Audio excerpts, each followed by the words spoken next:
Hello ladies and gentlemen, I'm Mr. Teacups, and welcome back to Oxford United challenging for the Premier League. So it's been a while since I put out one of these episodes, mainly because I had a cold, and I still currently do have a cold. No one probably gives a fuck, but this has been a lingering cold that has got so annoying, you can probably tell by my voice. But we're going to be doing an Oxford United episode today because it's something very special. It's our first day of League 1 action. At the end of the last episode, we finally got promoted to League 1. We got the League 2 title. We're finally moving on up, and that Premier League spot, we're coming for it. So this is how my day went. So because we're in a new division, we're in the transfer window. I did look around for some new players and that. I did put in a cheeky little inquiry for Bakali. But they want 15 million for him right now. Last season they wanted 4 mil, and now they want 15. So he's a little bit out of our price range, if I do say so myself. But we haven't got a lot of money to play with at the moment. I think we actually have like £500,000 to play with at the moment. So not a fucking lot. So we're not going to be doing that many transfers at the moment. The team did improve quite a bit last season. A lot of players got up their ratings. Potter, Medis, Davis, Rig, my bad boys, Constable, they're all doing so sick at the moment. And the team is doing really well at the moment. I think at the moment the team could easily stand being in League 1 and maybe even challenge for that promotion, because this is going to be difficult. Being in League 1 right now means harder opposition. So yeah, you know, there's going to be some League 1 teams out there that are going to be really, really hard to play against, because some of them are going to have 70 rated players, because we still got all 60 rated players at the moment. And I think we still have Tyrone, who's 54, so yeah, it's going to be quite difficult. But I did send some players out on loan, some really young talents that I'm never going to need, and probably just going to sell them on later on for a little bit of cash. But I did actually make 2 sales. I did sell Smalley. I know Smalley's a pretty decent striker, but he's getting on right now, and I just wanted to get rid of him. Because he had a good season, I was able to get a really good counter offer for him. I think it was like 240,000. The other team just lapped it up. They took it. I think he actually did go to another League 1 team, but I wanted to get rid of him because I wanted some more transfer funds, because I did put in a request for some more money, and they just went, nah. Simple as that. They just went, no way, Jose.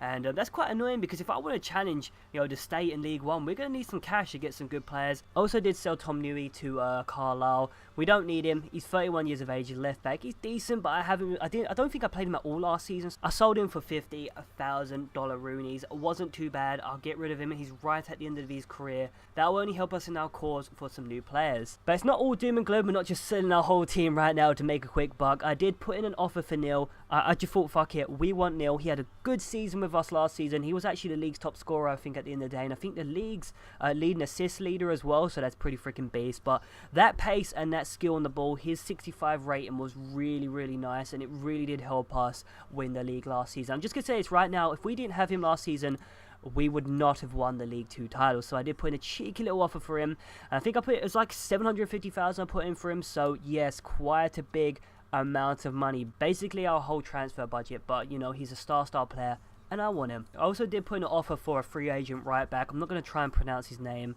I think it's like Andres Strunner. I think that's how you say it. He's a 25-year-old right back. He wants $3,000 a week, and I think, you know what, he could strengthen our team at the moment, because we do need a new right back. It is a pretty expensive wage. I'm going to try and get that down, hopefully, as the seasons go by. But he looks pretty decent. I think he's like 61 rated, and we'll take him for now. He can only improve. But now let's set all the transfer news aside.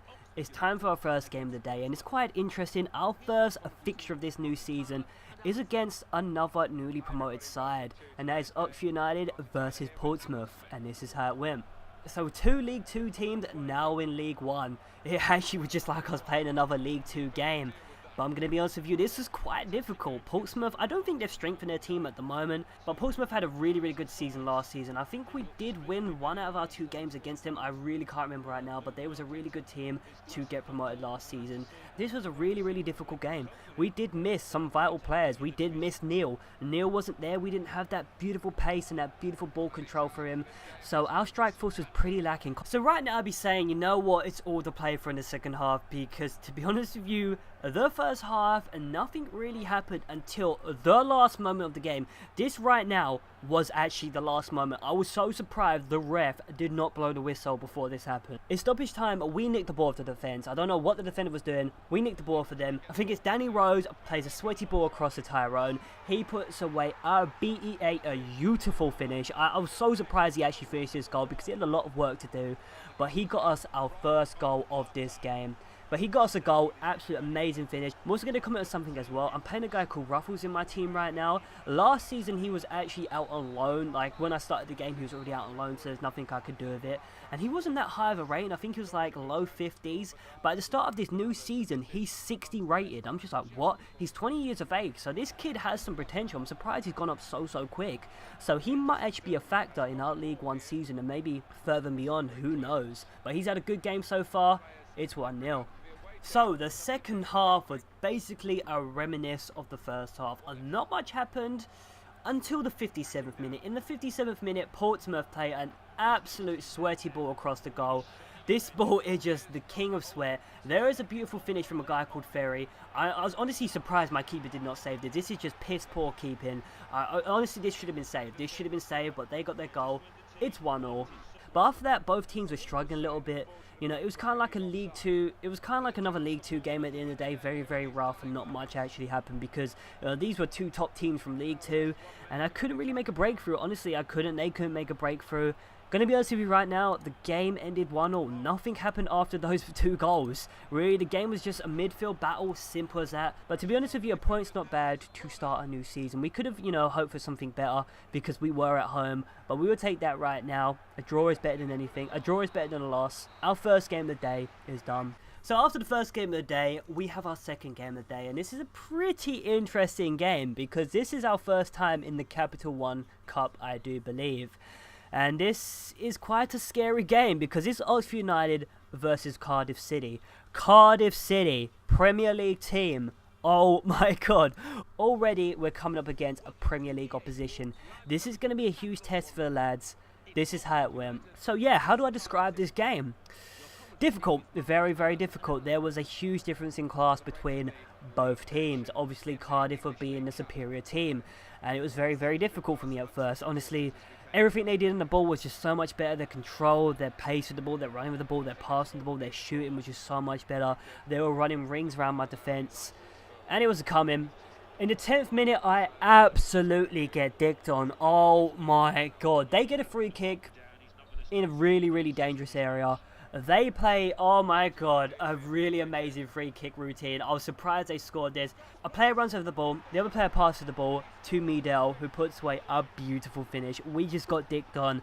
It's 1-0 already. So I'd like to say right now that things got better, but things didn't get better. Only 8 minutes later in the 18th minute, this goal for me was just like, wow, it was just a step up. It was a huge step up because it is honestly something out of nothing. First things first, Mullins tries to muscle their striker.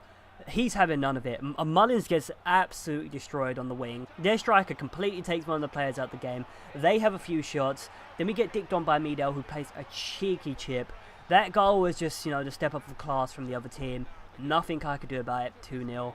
So after the second goal went in, to be honest with you, we actually came into the game a little bit. We had a little bit more possession on the ball. We was actually having a couple of shots, but yeah, we didn't score any goals, and the first half ended there. At least we didn't, you know, lose the first half like, I don't know, like 4-0 or 3-0 like Tottenham against Man City. It was 2-0, very respectable. It's actually all to play for in the second half. You know I was joking about that, all to play for in the second half, because yeah, in the 63rd minute, we get ticked on again. Some absolute beautiful play from Cardiff. This is absolute beautiful play. Beautiful free ball out to the wing. Ball comes into Campbell, puts away an easy header for him. Yeah, they're already bossing the second half, and we're 3-0 down. So Oxford City were like the little team that could. We were putting in the performance. You know, we wasn't just laying down and taking it up the arse. You know, we wanted to try and score some goals. And we were coming into the game a little bit in the second half. We were putting away some shots like we were in the first half, but nothing really actually changed the goalkeeper at all, I actually don't think. And, you know, the step up of class from their players was just so much. It just really hurt our team. And whenever we tried to break, they would just absolutely tackle me out of nowhere. They would pace abuse. We would take dodgy touches. It would just lose us the ball constantly. And we actually did lose another goal in the 75th minute.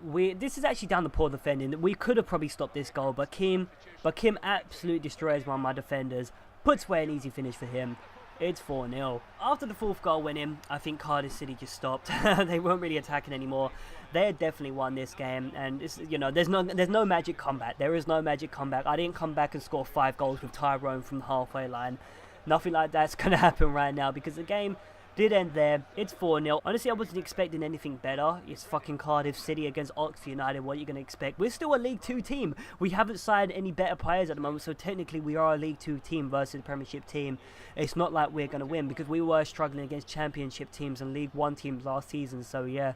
This was a step up. This was a step up, and you know what? We're out of the Capital One Cup right now. I don't think we're actually going to win it. But, you know, it was honestly an eye-opener. We did well. Honestly, I thought we might have lost a little bit more to them. You know, 4 goals is, you know, pretty respectable. You know, they could have scored more, but they didn't. And hopefully if we improve our team, we might have some chance against Premiership opposition. But that's the end of the second game of the day. So after the game, no really transfer news. I've been putting in offers for Nils at the moment. I've been getting rejected. I'm going to try and get myself that player. I'm doing everything I can at the moment. But after that, really, I went into the third game of the day. I wanted to get a win under my belt. And that was Oxford United away to Brentford. And this is how it went. So it's finally our first game of the season against some League 1 opposition. And I was really actually excited for this game. I was like, you know what? We're the underdogs. There is no pressure on us at all. I know I do want to get to the Championship, but there was no pressure. And to be honest, I was really enjoying this game. It was a really difficult game. There was a step up in quality and it did show. Brentford was a really mean looking team, and to be honest, most of the time I was on the back foot. I was really under a lot of attack, and I did well to stop a lot of opportunities really early on to keep myself in this game. I did have a few chances, not many though. The first half came and went. You know, not much actually happened in the first half. It was a brilliant display of some defensive efforts from my lads to keep us actually into this game, so it's all to play for in the second half. So the second half was pretty much a reflection of the first half. They did have a lot of attacks. They did. But we did have some attacks as well. We did come into the game. We did have some really lethal opportunities. We did miss some vital chances. But it was a really difficult game. But to be honest with you, it was a midfield battle. A lot of the chances were in the midfield and that. And there's not really many highlights to show because even though we did have opportunities in there, a lot of them were broken down pretty early on. And I thought, honestly, this game is probably going to end up being another draw. A 0-0 draw. But in a late stage of the game, we win a corner. Beautiful ball in. I think it's Mullins attacks the ball, gets a header on it, the keeper saves it, Tyrone gets an attack on the ball, keeper saves it, it's out again for another corner. The second corner is another beautiful corner in. Medis gets his noggin on it, puts away a beautiful header in the late stages of the game. This could have snatched us up 3 vital points. And to be honest with you, it did snatch us to 3 vital points. That header there won us the game so late on, but I will take it. That is our first 3 points of the season, our first win actually away against some League 1 oppositions. I will take that. The team is actually doing well at the moment. That was a beautiful display from the lads, not conceding and scoring a goal. So that's the end of the episode. We've had some pretty decent results. Well, we had a draw, a really huge loss against the Cardiff City, but we had a good win against Brentford. So the season's looking good already. If I can sign Neil and some other players, I think we might actually challenge for the League 1 title straight away. So things could get interesting. I hope you stick around. I've been Mr. Teacups. Please rate, comment, subscribe. See you next time.